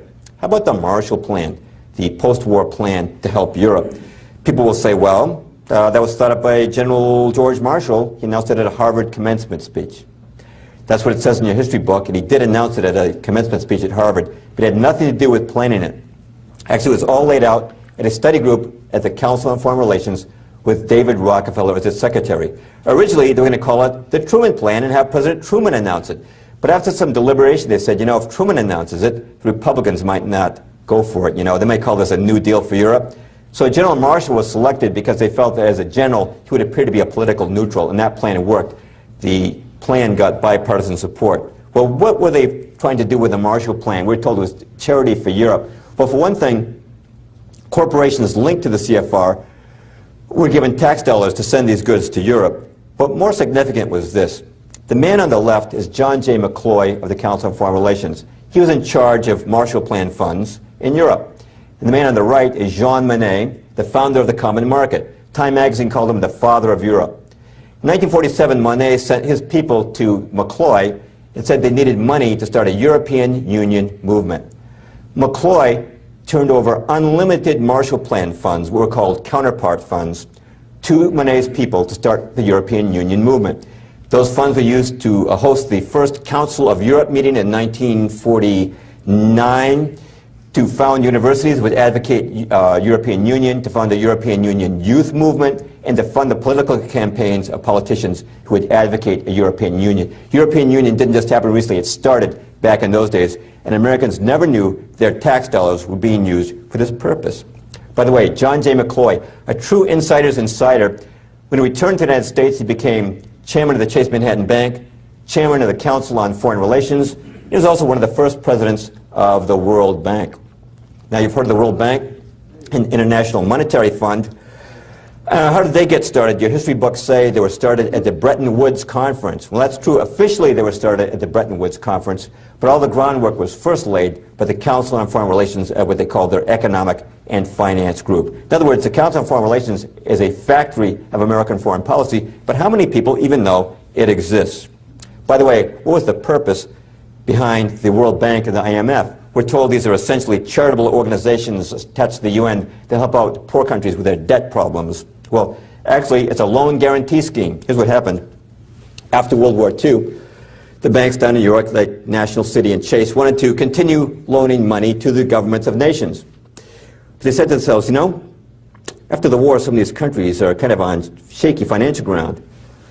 What if one of them missed an interest payment? Wouldn't that be tragic for us? We've got to find a sucker, a dope, stupid enough to pick up the tab for us. So every time we miss an interest payment, they'll pay it. Well, who is the sucker? It's the American taxpayer, that's right. Here's how it works. Chase would loan money to, say, Poland. Poland's going along making payments, and Poland says, look, we just can't make this month's payment. What happens? World Bank or IMF comes in with our tax dollars, gives it to Poland, Poland gives it to the bankers. Bankers never miss a payment.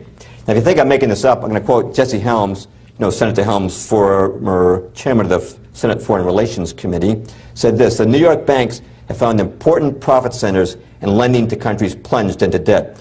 This has been an essentially riskless game for the banks because the IMF and World Bank have stood ready to bail the banks out with our taxpayers' money.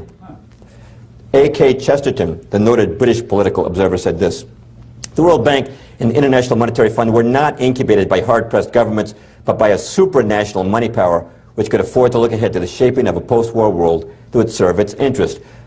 By the way, it's not just about profit. You look at the Marshall Plan and all these other plans and the Fed, it's never just about profit. They're trying to move money into that machine, into that establishment structure. But there's always a political purpose as well. And in the case of the World Bank and the IMF, they don't just give out this money for nothing. They demand a say in government. They may say to African countries, sure, we'll give you money to help you out with your debt problems, but we want you to change your leadership. We want you to change your, put your national resources under the control of important American multinational corporation. A few years ago, Boris Yeltsin was in trouble in Russia, election trouble, and the establishment liked Boris Yeltsin, so the World Bank came through with a $5 billion loan for Russia. It's amazing what $5 billion will do for your popularity, and Yeltsin got reelected. So there's a political purpose behind these banks as well as a profit motive. Now, I'm going to bring it up to present time to close us tonight, but before I do, I want to touch on the Vietnam War, because I don't think anything did more to change the cultural landscape of America in the 20th century more than the Vietnam War. Now, if you ask the establishment, you consult their resources, they'll say it was all a quagmire. I did a word search once on Yahoo, and if I used the terms quagmire in Vietnam, I found there were more than 1 million websites that matched those two words. What they say is it's just a quagmire, which means a bog or a swamp. They say, well, it's all the fault of the West Point guys. The military gave our civilian government a lot of bad advice, and they thought it would be a piece of cake to beat the communists in Vietnam, but they underestimated the love of the Vietnamese people for the communist leader Ho Chi Minh. So we sent 100,000 troops, that didn't work. 200,000, 500,000 troops, didn't work. The war was unwinnable, but those patriotic right-wing hawks were too patriotic to pull out. So the war dragged on for 14 years until finally we left in ignoble defeat. And that's it, it's just a big quagmire, a big mess. Well, that's how they explain it. Now let's look at what really happened. The first key to understanding Vietnam, I think, is to give it some context. Now, in World War II, we fought a two-front war in Europe and Asia. Let's give credit. we're not up against any wimps. The Germans and the Japanese had tough armies, tough air forces, and tough navies, yet we defeated those two empires in 3.5 years with the help of our allies. But in Vietnam, we fought a tiny country for 14 years and couldn't win. Why was that? Well, in 1968, a group of retired military officers published an article in which they pointed out that the Vietnam War could be won in a few months. How to do it? Well, first of all, they pointed out that 90% of North Vietnam's supplies were coming through the port of Haiphong. They said, why aren't we blockading this port if we're serious about winning the war? Now, the supplies were coming down the Ho Chi Minh Trail to the south, and President Johnson was periodically bombing the trail, but the Vietnamese just pulled off the trail and waited until the bombs had been dropped, then went back on. These officers pointed out that the trail needed to be blocked with troops. Furthermore, the American Secretary of Defense, Robert McNamara, a member of the Council on Foreign Relations, was only allowing the Air Force to bomb 6% of the strategic targets it wanted to hit. 94% were denied by him. By the way, when he left the Defense Department, became president of the World Bank. Nice club these guys are in. But the worst thing was probably the rules of engagement, which were not declassified until 1985 when they took up 26 pages of fine print in the Congressional Record. According to the rules of engagement, you could not bomb an enemy fighter plane on the ground. You had to wait until it was up in the air and showing hostile intent. You couldn't shoot at the enemy first. You had to let him shoot at you first. You couldn't bomb a missile-to-air surface launch site. You had to wait until it was fully operational. Now, suppose we'd fought like that in World War II. Let's go back for a moment to the jaunty days of the Royal Air Force. Let's say the RAF is flying over Germany, and one of the pilots says, "A wing commander, there appear to be about 50 Messerschmitt fighters on the airfield below us, sir. Shall we commence a strike, sir?" And the wing commander says, "I know, chaps. Wouldn't be cricket, you know. Got to give those Jerrys a fair warning first. Let them get up in the air first, I say. Let them take the first shot at us, I say. You know, Mr. Churchill's given us the strictest orders. We're to fight this war in a most sporting manner. We're to let these German chaps know they're dealing with real gentlemen from Oxford and Cambridge. Come on, did we fight World War II like that? No. If we had fought World War II under the same regulations we fought in Vietnam, we would have lost World War II. So, question is, who was responsible for this mess? Establishment wants you to think it's the West Point guys. Not true. When did President Kennedy first commit to sending combat troops to Vietnam? It was October of 1961 on the advice of this man, Walt Rostow, an older picture of him. Rostow of the State Department and Council on Foreign Relations had just returned from Vietnam on a fact-finding mission. It was on his advice that Kennedy sent those 10,000 troops. So you might think, well, Jim, obviously this guy, Rostow, was a great anti-communist, or he never would have given Kennedy that advice. To the contrary, two of his aunts were members of the U.S. Communist Party. His father had been a Marxist revolutionary in Russia. His brother, Eugene Debs Rostow, was named for the Socialist Party worker leader, Eugene Debs. During the Eisenhower administration in the 50s, he tried 3 times to get into the State Department. Each time was rejected as a security risk. The only way the Kennedy administration was able to get Rostow into the State Department was by firing the head of security for the State Department, Otto Otepka. An entire book has been written on that subject, The Ordeal of Otto Otepka, by a friend of mine, the late, great William J. Gill. But I think, well, okay, Jim, he wasn't such a big anti-communist maybe, but I bet he was a great nationalist patriot. To the contrary, here's what he wrote 1 year before giving Kennedy this advice. "It is a legitimate American national objective to see removed from all nations, including the United States, the right to use substantial military force to pursue their own interests. Since this right is the root of national sovereignty, it is therefore in American interest to see an end to nationhood, as it has been historically defined. An end to nationhood." That's a classic Council on Foreign Relations prescription for American policy. Now, remember before we said the Tonkin Gulf Resolution was written before the Tonkin Gulf Incident? Who wrote it? It was the Assistant Secretary of State for Far Eastern Affairs, William P. Bundy, member of the Council on Foreign Relations. So you might think, well, this Bundy guy must have been a great anti-communist if he wrote the Tonkin Gulf Resolution. Hey, you know what Bundy was doing back in the 50s? He was head of the Alger Hiss Defense Fund, the notorious Soviet spy. I know that Hiss denied the charges, but now the recently released FBI's Venona tapes have shown beyond a shadow of a doubt that he was in fact a Soviet agent. Those self-respecting anti-communists would have a defense fund for a communist spy. So you might think, well, maybe he wasn't such an anti-communist, but I bet he was a patriot. I bet he went skipping down the street singing Yankee Doodle Dandy.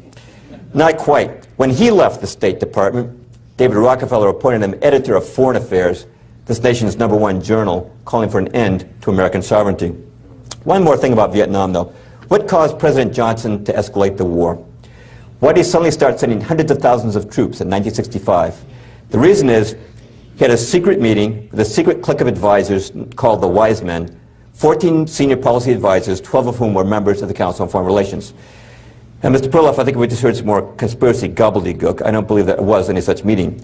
If you don't believe it, you need to read the book, The Wise Men, by Isaacson and Thomas, members of the CFR. And this book is, by the way, not condemning them. It's glorifying them. Who was the leader of the Wise Men? It was Dean Acheson. It was Acheson who was most vocal in insisting to Johnson that he must escalate the war in Vietnam. So you'll think, well, Jim, obviously then, he must have been motivated by anti-communism. To the contrary. You know what he was doing back in the 1920s? Joseph Stalin, this is before we even recognized the Bolshevik regime. Joseph Stalin picked a young New York attorney to represent Bolshevik interests in America. He picked Dean Acheson. Now, some people would say, well, Jim, I'm sure there's an easy explanation for that. You know, probably Stalin didn't know who to get for an attorney, so he just flipped over the Manhattan Yellow Pages, and he closed his eyes, and he put his finger down, and it just happened to come down on Dean Acheson's name. After World War II, the communist regime, the new communist regime in Poland was having trouble getting U.S. recognition. Whose law firm did they recruit to get U.S. recognition? The law firm that every communist knew he could trust, the law firm of Dean Acheson. Acheson's law partner was Donald Hiss, the brother of the Soviet spy. When Acheson was in the State Department, he surrounded himself with 14 members of the U.S. Communist Party. That's not imagination, that is a fact. John Stuart Service, John Carter Vincent, Lachlan Curry. When John Stuart Service was caught passing secrets to the Soviet Union by the FBI, Acheson didn't fire him, he promoted him. This man was no anti-communist. And by the way, want to know who his son-in-law was? Ba-bum.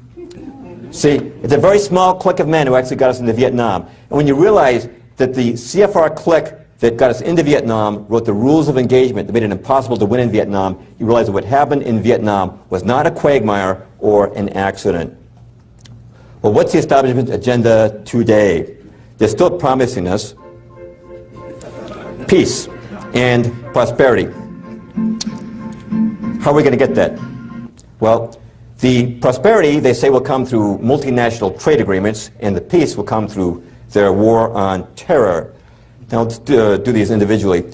Now, as far as the trade goes, I'm sure most of you are familiar with these acronyms: North American Free Trade Agreement, General Agreement on Trade and Tariffs, World Trade Organization, Free Trade Area of the Americas, which is a plan to expand NAFTA to the entire Western Hemisphere, and Security and Prosperity Partnership, which is a plan for a North American Union in the style of the European Union. Now, you probably noticed something else, which is that jobs are disappearing in America. Our steel industry wiped out, textile industry wiped out, electronics industry wiped out. Where are all the jobs going? Not hard to figure out. They're going overseas, right? Why is that? I'll make it very simple. It used to be that a woman would go to Walmart, see two items, one made in America, one made in China. The one made in America would cost $5. The one from China, which had a tariff on it, would cost $4.50. And she'd say, well, the one from China is a little cheaper, but the one in America is a lot nicer made. I'm going to buy the one made in America. But then we got into NAFTA, we got into the World Trade Organization, and what these did was to destroy, eradicate our tariff structure, meaning that now the same Chinese item comes in without a tariff on it, and now it costs only $1.50. But the American item still costs $5. What these trade agreements did was to flood us with cheap slave labor imports. The woman now goes to Walmart, she says, well, I like the one made in America, but I can't resist a bargain. I'm going to have to buy that one made in China. What happens? The American manufacturer now goes out of business, or has to move his shop over to China. That has happened across every sector of industry here in America. Now, I taped the original hearings on the GATT Treaty in 1994, and at that time, senators swore up and down, we're not going to increase the trade deficit as a result of this treaty. We're just going to export and import. It's going to flow both ways. Well, we passed the bill. We ratified the treaty. The very next year, 1995, our trade deficit reached a new all-time high of $103 billion, and last year, $711 billion. The biggest item we're exporting these days is our jobs. Now, how many votes does America have in the World Trade Organization? Well, when the GATT Treaty was passed, Europe got 30 votes, Africa got 35, and America got 1 vote. Our voting power is the same as the Maldives, population 200,000. What that means is these other countries can make the rules, keep our goods out of their countries while forcing us to accept theirs. But who pays for the World Trade Organization? That's right. American taxpayers pay the lion's share. They thought that was only fair. Well, America's founding fathers, you know what they would have called that? Taxation without representation. Who created the World Trade Organization? Now, do you think it was average Joes like you and me? Hey, Bob, you know, I think we ought to have our union with the Canadians and the Mexicans. Ralph, that's a swell idea. Let's tell our congressman about that. Do you think that's how our foreign policy originates? Do you think that we originated it? No. It's forced on us from above. Again, I taped the original hearings, and at the time of the GATT Treaty hearings in Congress, a member of the Council on Foreign Relations, Wall Street banker named Felix Rohatyn came down to testify on behalf of the treaty. He said that if America failed to ratify the treaty, he said the markets might react adversely. And I remember Senator James Exon of Nebraska was there, and he said, well, now, Mr. Rohatyn, we hear these dire economic predictions from you economists all the time. Nothing ever comes of them. Nothing ever comes of them, huh? That very same day, Alan Greenspan raised short-term interest rates 0.75%, a whopping increase which no one was expecting. As a result, the stock market started to plunge, and it tumbled for 4 straight days until finally, with everybody getting nervous, Bob Dole raced over to the White House, stood shoulder to shoulder with President Clinton, and said that the Congress would provide bipartisan support for the GATT Treaty, and it was passed, and the very next day the stock market went back up. Senator Ernest Hollings, who chaired those hearings on the GATT Treaty, was very outspoken. Here's what he said on the floor of the Senate. They, referring to multinational corporations and banks, have got the Council on Foreign Relations up there in New York. If you ever run for president, they'll invite you. You can get out, you can get their contributions, you can get their support. I've been there, I know what I'm talking about. That is what our friend David Rockefeller and all that got that steam together. It's not about jobs, it's about money. Well, they're getting rich and we're losing jobs. They're debilitating and destroying us. Well, I would take it even a step further than what Senator Hollings said. It's about more than money. It's about restructuring North America. What is the purpose of these international trade accords? Henry Kissinger, believe it, he's one of the big shots of the Council on Foreign Relations, said NAFTA will represent the most creative step towards a new world order taken by any group of countries since the end of the Cold War. And David Rockefeller, speaking of NAFTA, said, everything is in place after 500 years to build a true new world in the Western Hemisphere. Now, this next man, Andrew Redding, you probably haven't heard of, but the way he says this does much to elucidate what their plan is. NAFTA will signal the formation, however tentatively, of a new political unit, North America. With economic integration will come political integration. By whatever name, this is an incipient form of international government. Following the lead of the Europeans, North Americans should begin considering formation of a continental parliament. See what he's saying there? How economic consolidation will lead to political. Same thing happened in Europe. They started out with a common market, right? And they told Europeans, all we want to do is create prosperity. We just want to knock down the tariffs and have free trade. But guess what? Then they said, look, with all this trade going on, we need some common laws to regulate it. So they came up with the European Parliament. Now they got the European Union. Now you've got your euro. Now your sovereignty is going down the drain. Same thing is planned for America. Now how about the war on terror? We're all against terrorism, but many of us are concerned that the war on terror has given our government unprecedented powers to spy on its own citizens. And where did the Department of Homeland Security come? A lot of people think it was invented after 9/11. It actually came before 9/11. It was recommended by the U.S. Commission on National Security, a 12-person task force, 9 of whose members were members of the Council on Foreign Relations. And what they recommended was what they called a National Homeland Security Agency, the exact words used by President Bush after 9/11. One question we really have is, who's going to be ultimately defined as a terrorist? Now, one answer to that comes from Anna Quindlen. She's a columnist for Newsweek. After 9/11, she published a column called The Terrorist Here at Home. And who do you think she was talking about when she said the terrorist here at home? Pro-life movement. Here's what she wrote. She said, there's no real ideological difference between these people, the pro-life movement, and the people who flew planes into the World Trade Center. One of the leaders of Operation Rescue once sent his followers a letter that concluded, return to the training so that God may use you. Sound familiar? What's Quinlan saying here? That the pro-life people should be classified as terrorists. Now, if that happened under Homeland Security, they could lose their websites, have their assets frozen, be prosecuted without due process, right? There's a connection between the trade agreements and the war on terror. Yes, they're both being used to advocate consolidating the North American countries into one union. Robert Pastor of the Council on Foreign Relations wrote this in Foreign Affairs about security. He said, security fears serve as a catalyst for deeper integration. That would require new structures to assure mutual security. The Department of Homeland Security should expand its mission to include continental security, a shift best achieved by incorporating Mexican and Canadian perspectives and personnel into its design and operation. And so it's coming now, the Security and Prosperity Partnership of North America. Most people don't know it, but President Bush has already signed the agreement with President Fox of Mexico and Prime Minister Martin of Canada to begin the process of unionizing, creating a union with Canada and Mexico. And this was missed completely by the mass media, except for Lou Dobbs of CNN, who said this about the new agreement. He said, President Bush signed a formal agreement that will end the United States as we know it. And he took the step without approval from either the U.S. Congress or the people of the United States. We are not writing our own foreign policy. Now, by the way, are these regional blocs like the European Union and Security and Prosperity Partnership, are they ends in themselves? No. They're just stepping stones towards world government, which is world tyranny. Joseph Stalin, the dictator of the Soviet Union, understood this principle. Here's what he wrote. Populations will more readily abandon their national loyalties to a vague regional loyalty than they will for a world authority. Later, the regionals can be brought all the way into a single world dictatorship. And to hear it from the Council on Foreign Relations, Zbigniew Brzezinski said this, we cannot leap into world government in one quick step. The precondition for genuine globalization is progressive regionalization. And that pretty much completes my talk, except I want to touch on one more thing. I'm going to become my own critic again. Mr. Perloff, I've been listening to you talk here all night, and some of the things you say are a little bit interesting. But you know what, Mr. Perloff? There's an easy litmus test by which we disprove everything you've said tonight. See, Mr. Perloff, our founding fathers gave us freedom of the press. Freedom of speech, freedom of the press.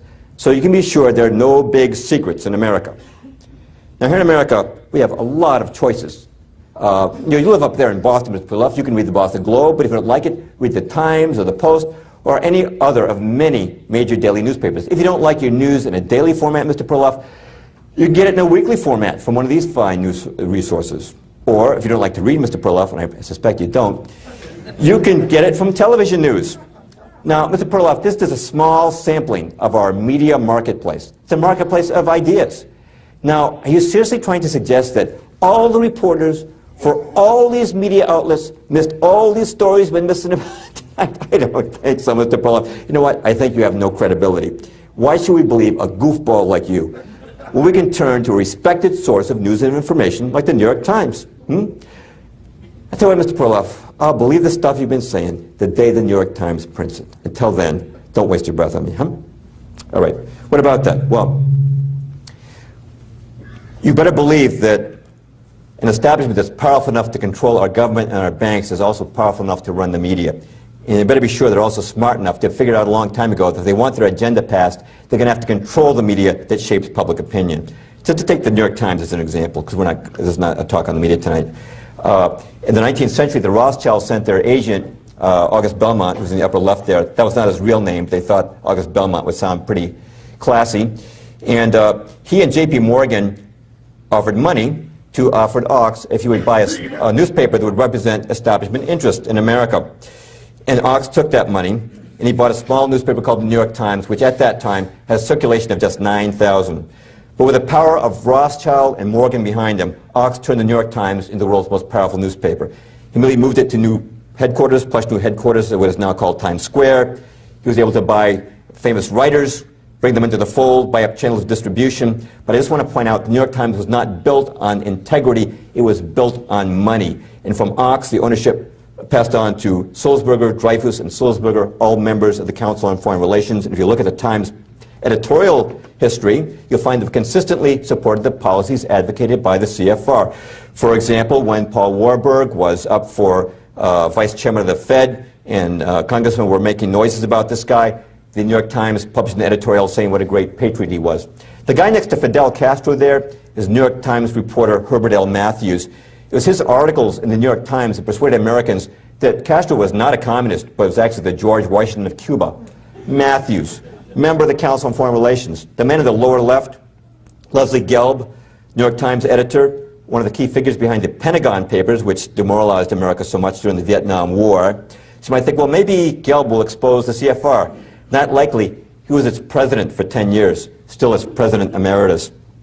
When you talk about the New York Times and the Council on Foreign Relations, you're talking about two faces of the same institution. They are not going to expose each other.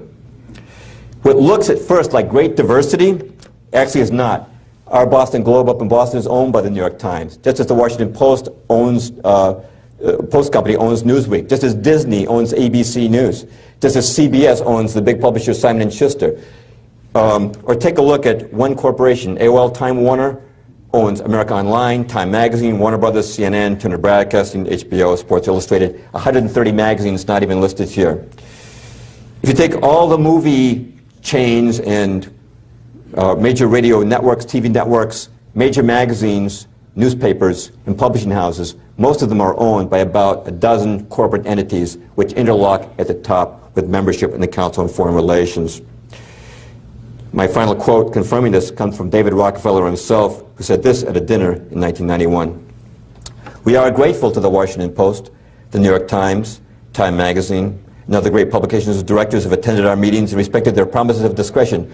For almost 40 years, it would have been impossible for us to develop our plan for the world if we'd been subject to the bright lights of publicity during these years. For the world is now more sophisticated and prepared to march towards a world government, which will never again know war, but only what?